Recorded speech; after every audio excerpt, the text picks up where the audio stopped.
Bonjour à tous les amis, ici Mago, Imo Dubaï, pour ce nouvel épisode. Aujourd'hui, je suis avec un de nos investisseurs.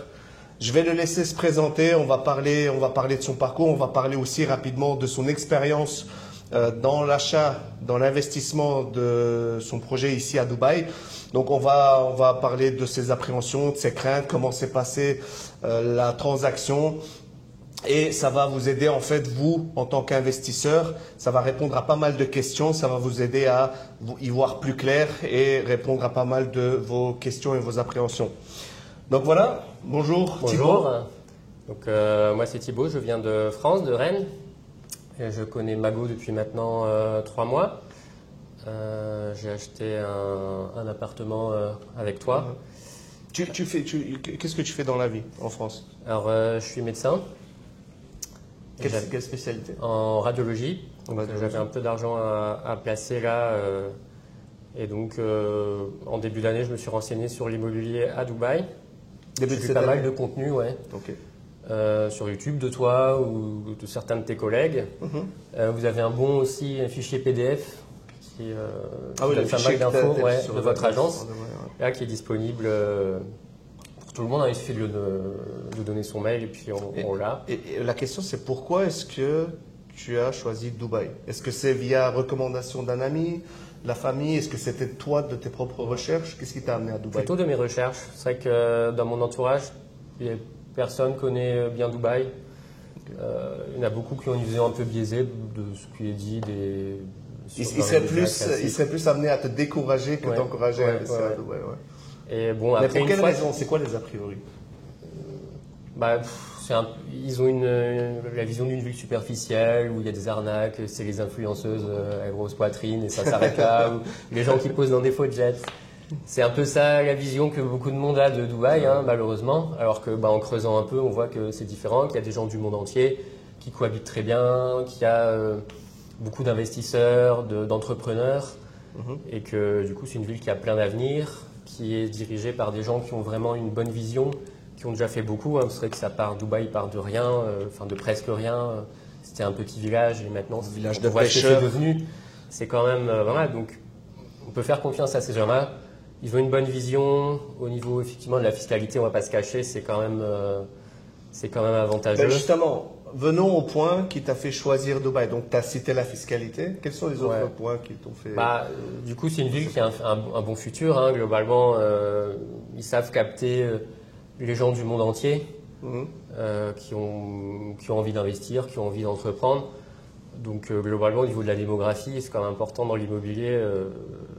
Il y a un bon avenir. Alors que c'est vrai que si on compare à l'Europe, la population va faire que de baisser. Le prix au mètre carré aussi, par rapport à des villes, si on compare à Hong Kong, à Londres, à Paris, à New York, le prix est quand même bien moindre. Il est accessible encore ici. Oui, parce qu'on prend quand même beaucoup moins de risques à investir dans une ville où le prix au mètre carré est quand même plus abordable, comparé à d'autres grosses villes où c'est quand même, ça devient complètement dingue. Clairement. Voilà. Et puis ce qui est important, je pense, pour les Européens, notamment français, c'est d'avoir des revenus dans une monnaie autre que l'euro. Vu tout ce qui se passe en ce moment, vu le surendettement de la France, vu l'économie européenne, l'instabilité. Ouais, l'économie européenne qui va mal, parce qu'après, qui est clairement plombée par les décisions des dirigeants. Donc, il vaut mieux s'éloigner de tout ça. Et ici, de tout ce que j'ai vu, en faisant un peu, en étudiant un peu, ça avait l'air quand même très sain et beaucoup plus sain que, ça exact, c'est vraiment à l'opposé de ce qui se fait en Europe en ce moment. C'est ça. La sécurité. Ouais. Et puis au niveau de la protection des investisseurs, on investit en France aujourd'hui dans du locatif.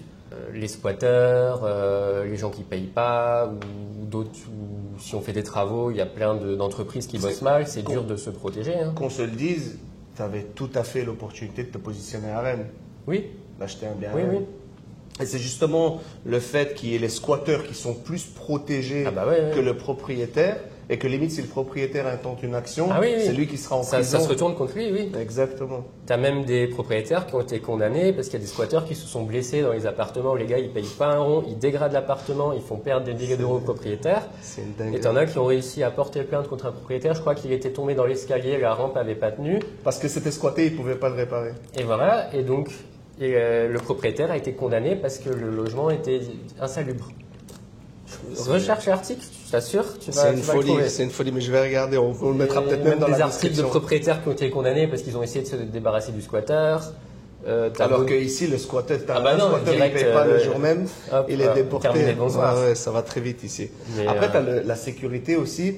Beaucoup de gens l'ignorent, c'est la sécurité de votre invest. Ça veut dire qu'aujourd'hui, à Dubaï, après la crise financière de 2008, Dubaï a mis en place le compte séquestre, qui s'appelle en anglais, alors c'est marrant en français, c'est le escrow account, ça peut porter à confusion, mais c'est un compte séquestre qui est géré par le Dubai Land Department, qui est le département foncier de Dubaï, et c'est le gouvernement qui gère ce compte. Donc aujourd'hui, nous, en tant qu'investisseurs, moi depuis 2023, lui récemment depuis mars 2024, ben, en fait, toutes les mensualités qu'on paye, on les paye sur un compte sur lequel l'argent ne peut pas être touché par le promoteur jusqu'à ce qu'il vous ait livré le bien. Et aujourd'hui, ça, c'est une réelle sécurité que seul Dubaï offre. Oui. Bah oui, parce qu'en France, là, récemment, il y a un promoteur qui est en difficulté. Il y a des gens en région parisienne qui ont mis beaucoup d'argent pour avoir un appartement, là, et qui ont le chantier était censé se finir. Donc, pareil, tu pourras retrouver l'article. Hein. Le chantier est à la ramasse, c'est à l'arrêt depuis des mois, ils sont en galère, ils ont des crédits. Mais j'ai vu plein de reportages comme ça, des Français, ils s'endettent à mort, des 300, 400 000 euros, et finalement ils vivent dans des maisons qui ne sont même pas finies parce que la société a fait faillite ou parce qu'ils ne veulent pas continuer les travaux, parce qu'ils doivent payer des choses en plus, mais que finalement ce n'était pas prévu, c'est des frais en plus. Et en fait, les gens, ils sont là, ils dorment dans des conditions atroces, avec des enfants en bas âge qui dorment dans le froid, etc. Et ça, moi je trouve qu'en Europe, aujourd'hui, en 2024, 2025, c'est pas normal. Non, puis avec les prix qui sont devenus délirants aussi, parce que maintenant, pour 400 000 euros, il y a plein d'endroits où tu as un bien qui ne fait pas du tout rêver, tu as du vis-à-vis, tu as un dealer en bas de chez toi, la rue est sale, ou tu as une vue qui est moche. Alors que c'est vrai qu'ici, tu mets 400 000 euros, bon, tu peux avoir un appart de standing, avec une résidence, avec salle de sport, piscine, tu as quand même un truc qui fait rêver, quoi. Parce que là-bas, 400 000 euros, tu as plein d'endroits. Les plans de paiement sans intérêt, ça aide énormément aussi. Aujourd'hui, tu vas faire un prêt à la banque 3%, 4%, tu payes ta maison une fois et demie, presque 2 fois à la limite, tu vois. Donc ça aussi, c'est faut jouer. Et puis parlons-en de la sécurité. Tu disais les dealers, les vols, regardez ce qui s'est passé à la victoire du PSG à l'extérieur. Je veux dire, c'était une folie, c'était la jungle. Les gens, ils étaient en train de désosser des voitures. Donc à un moment donné, il faut vous dire que ce soit pour vous ou pour vos enfants plus tard ou pour nos enfants, qu'est-ce qu'on veut? Est-ce que c'est ça qu'on veut? Est-ce qu'on veut que... Moi, j'ai un ami en Belgique, il s'est fait poignarder, paix à son âme. Il était tout jeune, il s'est fait poignarder, le gars. Alors qu'il avait l'avenir devant lui. Et ça, c'est pas normal, je trouve. Alors, est-ce que le gars qui a fait ça, les gens on en parlait justement, les gens qui dealent, les gens qui commettent des crimes, ils sont relaxés après quoi? Moi, j'étais à la police à une époque lointaine. J'ai des amis qui sont policiers, ils pourront peut-être confirmer dans les commentaires. Ils les insultent, ils crachent dessus, ils font n'importe quoi et ils sont relâchés après. On dirait limite que les politiques, ils veulent justement ça pour semer la zizanie, pour créer le chaos.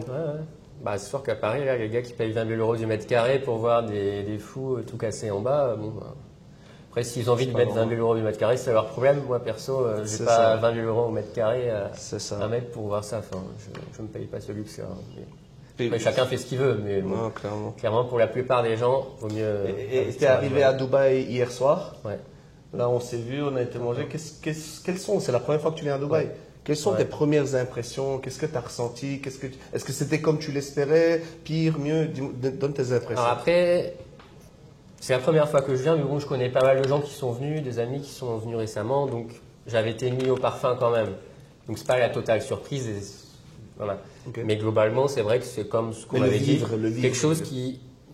Tu as l'impression que tout fonctionne bien. Tu arrives à l'aéroport, c'est fluide et tout. Hier, une anecdote, il me manquait un bagage et tout. Je suis allé voir les gens du service bagage qui étaient juste à côté du tapis roulant. Ils avaient déjà mon nom, ils savaient déjà, ah oui, on sait qu'il vous manque telle valise, elle va arriver demain, on va vous la livrer demain.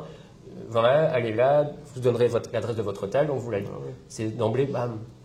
Et tout fonctionne. Voilà, tout, c'est du détail, mais c'est vrai que tout fonctionne bien, tout est bien huilé, tout est... C'est cette organisation qui t'a vraiment frappé, c'est ça?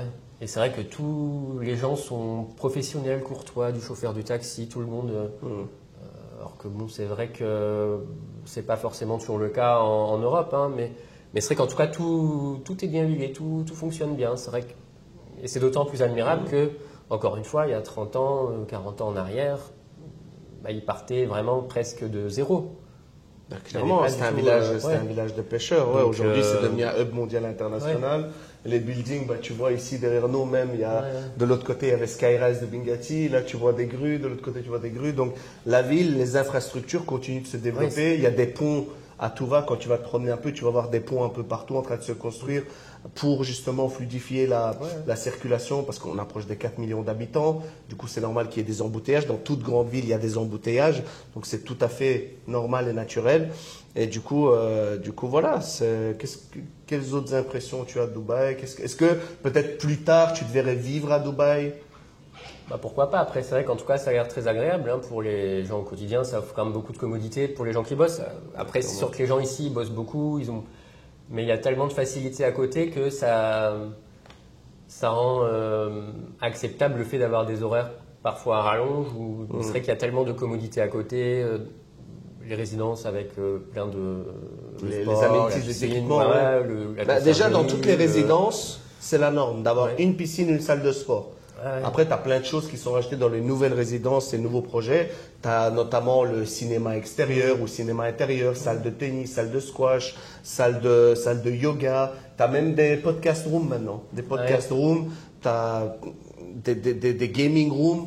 En fait, c'est vraiment, il y a un lifestyle. Parce que comme Thibault l'a dit, aujourd'hui, c'est vrai qu'à Dubaï, aux Émirats arabes, mais surtout à Dubaï, c'est plus pour une population jeune, dynamique, qui ont je dirais entre 25 et 50 ans. Tu vas voir, tu vas te promener, tu vas pas forcément voir beaucoup de vieilles personnes, personnes âgées, on va dire. Mais ouais, effectivement, ça bouge bien, mais tout est facilité. On en parlait justement. Vous allez faire le plein, c'est quelqu'un qui vous fait le plein. Vous voulez qu'on vous lave la voiture, il y a quelqu'un qui va vous faire le car wash intérieur-extérieur pour 5-6 euros. Vous voulez commander quelque chose à manger à minuit, 3 heures. T'as pas installé Karim encore, t'as pas testé, teste-le, tu vas voir, c'est une folie.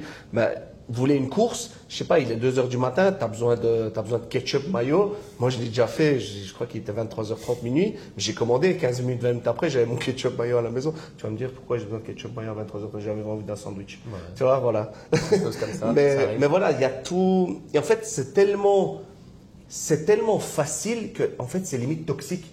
Parce qu'après, tu reviens. C'est dur de revenir en arrière. Tu m'en parlais justement.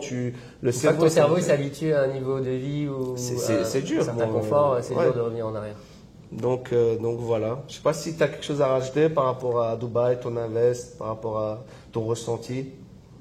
Non, puis c'est vrai qu'en tout cas, tu étais très réactif au niveau quand il y avait les démarches pour la communication et tout, c'était très fluide. Mais justement, voilà, ça c'est bien que tu en parles, parce que toi, tu nous as contacté donc tu voulais télécharger le guide. Ouais, je téléchargeais le guide, donc bon, après, il fallait laisser l'adresse email, les coordonnées, et donc tu m'as rappelé derrière. C'est vrai que mon projet, il était déjà abouti, je savais que je voulais investir, donc il n'y avait pas. Peut-être qu'il y a des gens, quand ils te contactent, ils ne sont pas sûrs, ou ils sont peut-être moins renseignés. Ils n'ont peut-être pas forcément confiance aussi. Il y a beaucoup de gens qui ont peur, parce qu'aujourd'hui, investir. Je veux dire, aujourd'hui, 80% de nos transactions, elles se passent par téléphone. Explique comment ça s'est fait pour nous. Ça fait par mail, par WhatsApp principalement. Tu m'avais présenté les projets. On avait fait une visio WhatsApp. Tu m'avais présenté les projets qui étaient disponibles. Et donc bon, j'ai fini par choisir un projet à JVC. Et puis voilà, mais. En tout cas, ça correspondait à mes attentes. C'est vrai que au préalable, je t'avais dit ce que je voulais. Ton budget, plutôt, effectivement, ce que tu voulais comme. Voilà, parce qu'il y en a qui veulent faire du rendement rapidement, de l'achat-revente. Bon, là, c'était plus pour un investissement long terme, des revenus locatifs, de la location longue durée et des revenus locatifs, voilà, plus sur le long terme. Bon, après, chacun fait comme il veut. Mais en tout cas, on avait bien discuté des objectifs au préalable. Du coup, tu m'avais présenté un projet adapté à ce que je voulais. Ouais. Et puis à mon budget, et puis voilà, donc en tout cas, c'est vrai que ça a été relativement vite. Après, je pense qu'effectivement, il y a peut-être des gens qui sont moins renseignés, qui te contactent, du coup, ça peut prendre… Est-ce que tu étais étonné par rapport justement à cette rapidité par laquelle tu es devenu propriétaire à Dubaï? un passeport, Les choses une adresse vont vite, hein. de résidence, une adresse mail, un numéro de Bah, je m'étais téléphone. renseigné au préalable, donc je savais Tu que savais que mais c'était c'est vrai comme qu'au ça. début, quand tu apprends ça, quand tu vois par rapport à d'autres endroits où voilà, c'est sûr que ça va à une vitesse. Ouais, clairement. Tout est fait effectivement pour. On voit qu'il y a un effort fait par le gouvernement pour capter l'épargne étrangère et que tout est optimisé. Et donc, du coup, c'est vrai que ça se fait vite. C'est ça. Ça se fait vite. Et puis, on voit aussi qu'ils mettent. Ils mettent les garanties aussi pour l'investisseur, pour le sécuriser avec les sites officiels du gouvernement de Dubaï. T'avais vu, Oui. t'avais vu le compte Ouais, séquestre, je t'ai le compte montré. séquestre, le chantier. C'est vrai que tu vois qu'il y a des inspecteurs du gouvernement qui viennent prendre des photos du chantier. Donc tu peux voir, te mettre l'avancement du chantier, tu as des photos du chantier, tu as le numéro du compte séquestre. Donc effectivement, tu m'as donné le numéro de compte sur lequel il fallait faire le virement, mais tu peux comparer et voir que sur le site du gouvernement de Dubaï, le numéro de compte, il correspond. Est-ce que cette transparence, Oui. le fait que je te montre tout ça aussi, ça t'a rassuré aussi? Oui, oui, clairement. Sinon, effectivement, n'importe qui pourrait se faire passer pour un agent et dire Ouais, viens-moi l'argent et puis termine bonsoir. D'ailleurs, on a beaucoup sur les réseaux. Faut faire attention, les amis, quand vous investissez, s'il vous plaît, vérifiez que la personne, soit elle habite à Dubaï, soit elle a déjà habité à Dubaï, qu'elle travaille avec une agence, que l'agence elle est bien répertoriée sur le site du département, qu'il a sa licence de broker. Vérifiez aussi que potentiellement que lui-même il est investisseur ou elle-même elle est investisseur, ou investisseuse. Oui. Ouais. Mais vérifiez vraiment qu'il y a un track record derrière et que la personne sait de quoi elle vous parle et que la personne est legit, qu'elle est légitime à faire ce qu'elle fait. Parce qu'aujourd'hui, moi, j'ai énormément de personnes qui me contactent et qui me disent « Mago, j'ai acheté avec un gars sur Instagram, le gars ne me répond plus, il m'a bloqué, j'arrive pas à revendre mon unité, il m'avait dit que je ferais une belle plus-value. » Aujourd'hui, c'est vrai qu'on est sur un marché où malheureusement, il y a des escrocs, il y a des charlatans, il y a des gens qui vont profiter de vous, de votre faiblesse, de votre méconnaissance du marché pour justement vous refourguer n'importe quoi. Les stratégies sont différentes, les profils d'investisseurs sont différents. Aujourd'hui, moi, dans mon portefeuille investisseur, il y a des profils totalement différents. Il y a des profils plus long terme, investissement pour soi sur long terme comme Thibaut. Il y a des profils flipping. Il y a des profils, je veux faire rapidement du rendement locatif, donc on va aller chercher du marché secondaire déjà prêt. Donc vraiment, c'est un métier. Il faut savoir de quoi on parle. Il faut savoir où prendre l'information. Donc vraiment, renseignez-vous correctement avant de vous positionner. C'est un achat important, c'est de l'immobilier. Donc, une fois que vous êtes bien renseigné, que vous avez toutes les preuves, un track record et tous les documents que je vous ai dit, à ce moment-là, en toute sérénité, vous pouvez vous positionner. Après, voilà, il faut que les gens sachent aussi qu'effectivement, ici, en termes de financement, c'est différent. Que pendant longtemps en Europe, il y en a beaucoup qui ont l'habitude d'investir quasiment sans apport, en profitant des. C'est vrai que pendant longtemps ça marchait, les taux étaient bas, les banques prêtaient quasiment sans apport, donc ils investissaient et ils faisaient. Puis en plus à l'époque l'immobilier montait, donc c'est vrai que ça marchait bien. Donc il y en a beaucoup qui sont restés dans ce schéma-là. Et donc c'est vrai qu'au début ça en rebute pas mal de dire ah bah oui mais ici il faut quand même mettre de l'apport. Et donc c'est ça qui peut rebuter un peu. Mais l'apport qui est en général en moyenne il est de 20%. Plus vous allez compter les 4% de frais de DLD, donc c'est l'équivalent des frais de notaire en France. Donc vous devez mettre en moyenne 24%. Il y a certains promoteurs qui vont faire du 10%, du 15%, ça dépend, mais la moyenne c'est 20%. Toi c'était 24% en tout, je pense. Et puis après, bon, avec certains promoteurs, nous notre travail aussi c'est de négocier pour essayer d'obtenir des discounts si vous mettez un plus gros apport, mais ça c'est en fonction de vous et de vos finances. Donc concrètement, si vous voulez investir à Dubaï, il faut déjà avoir un petit 30 000 euros, 40 000, voire 50 000 euros de côté. Tout dépend bien sûr de la localisation, du promoteur et de votre stratégie d'investissement. Donc bien évidemment, nous on est là pour vous accompagner du début à la fin. Et d'ailleurs, donc notre société ici, Dubaï Immobilier, on est à Business Bay. Je pense que ce qui t'avait surtout attiré, c'était le fait d'avoir cet accompagnement à 360 degrés, c'est ça? Oui, voilà, effectivement. Puis en plus, tu étais accessible, tu répondais très vite. Donc c'est vrai que pour ça, c'était agréable. Nous, on est actifs 24 sur 7. Cette transaction. Alors après, bon, je ne demandais pas non plus à ce que tu répondes en plein milieu de la nuit. Hein. Non, t'as le droit de dormir quand même. Je fais des calls avec le Canada à 4-5 heures du matin, donc on est rodé. Mais en tout cas, c'est vrai que voilà, des fois, pour d'autres choses, tu payes des gens assez cher, puis au final, le service, il n'est pas terrible en Europe. C'est vrai que là, au moins, bon, ben, tu fais un gros investissement, mais effectivement, tu es bien accompagné, même avec le promoteur. Hein. Il m'a appelé une fois en journée. Au début, je vois un numéro des Émirats. Je me dis, tiens, bon, du coup, j'ai répondu comme je faisais. C'est vrai que bon, maintenant, tu es vite embêté pour un oui, pour un non. Mais bon, là, je voyais que c'était les Émirats, donc j'ai répondu. C'était le promoteur. Il avait une question à me poser. Voilà, on a discuté un peu, et puis bon, voilà.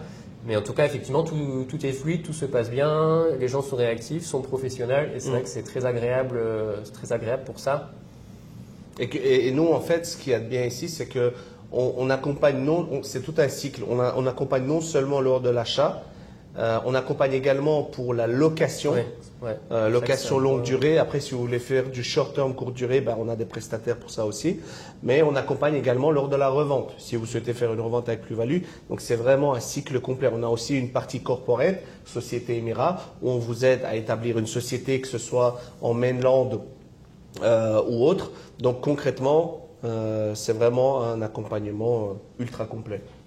Oui, bah, c'est vrai que c'est une des raisons aussi pour laquelle j'ai choisi ton agence, hein, parce que c'est vrai qu'il y a d'autres agents qui sont très bien, qui informent bien et tout, mais c'est vrai qu'ils disent on vend, mais après, il n'y a pas de suivi. Voilà, faut trouver quelqu'un d'autre pour faire la gestion locative et tout, donc c'est vrai que ça rajoute des démarches, donc ça freine un peu de bosser avec eux. Ce qui est dommage parce que il y en a plein. Enfin voilà, c'est important c'est vrai que c'est important quand même de tout faire, que vous fassiez tout et que du coup ça limite les. C'est une solution clé en main. Ouais, exactement. Tu t'inquiètes plus de rien et puis on s'occupe de tout. C'est vrai que ça c'est top. Voilà. Bah, Thibaut, en tout cas, merci beaucoup. Ça fait plaisir de te recevoir ici à Dubaï. En tout cas, c'est une vraie agence. Hein, j'ai vu. C'est pas une agence en carton. Donc, vous pouvez. C'est pas un scam, rassurez-vous. On est là, on avec a Mago. Pignon sur il est pas dans un studio à poser dans un faux bureau. Voilà, merci en tout cas d'être venu nous voir. Merci à toi. Hein. J'espère que tu vas profiter un maximum de Dubaï, d'Abu Dhabi, et que tu vas voir toutes les adresses que je t'ai recommandées, que tu vas vraiment te recharger un maximum de cette énergie de Dubaï, des Émirats, de ces vibes positives avant de retourner en France et de déprimer encore un petit peu. Mais ça va, c'est l'été là. Il fait bon en France, non? Ça va, il fait en dessous des normales, mais bon. En tout cas, voilà, je suis très heureux de collaborer avec toi et très hâte de refaire une vidéo le jour où on va venir te remettre les clés. On va venir. Peut-être qu'on visitera le chantier et puis peut-être qu'on. C'est ça. Bon, c'était pas encore très avancé puisque novembre dernier, il faisait les fondations. Et donc là, le plus dur ici à Dubaï, c'est les fondations. Parce que si les fondations sont mauvaises, après on peut avoir des craquements dans les murs. Du sable et tout. Exactement. Donc, le plus long, c'est les fondations. Après, par étage, il faut compter à peu près 3 semaines par étage. Donc ça ira relativement vite. Il faut que ce soit bien fait quand même. Il faut laisser le temps. On laisse le temps. Donc, pour rappel, les propriétés sur plan à Dubaï, il faut compter à peu près entre 2 et voire 3 ans s'il y a des retards. Alors, souvent, dans les clauses du SPA, le Sales Purchase Agreement, le contrat avec le promoteur, il a droit jusqu'à 1 an de retard. Voilà, c'est légitime, c'est les promoteurs, tous les promoteurs, c'est comme ça. Donc voilà, après, le temps passe très vite. Et dans 2 ans, 2 ans et demi, voilà, on va refaire. C'est vrai que c'est des gros immeubles en plus, donc c'est pas. Là, il doit faire une trentaine d'étages. De toute façon, quand ça sera encore un peu plus avancé, on envoie toujours à nos investisseurs, on envoie les updates de la construction. Déjà, tu m'avais envoyé des vidéos du début du chantier là.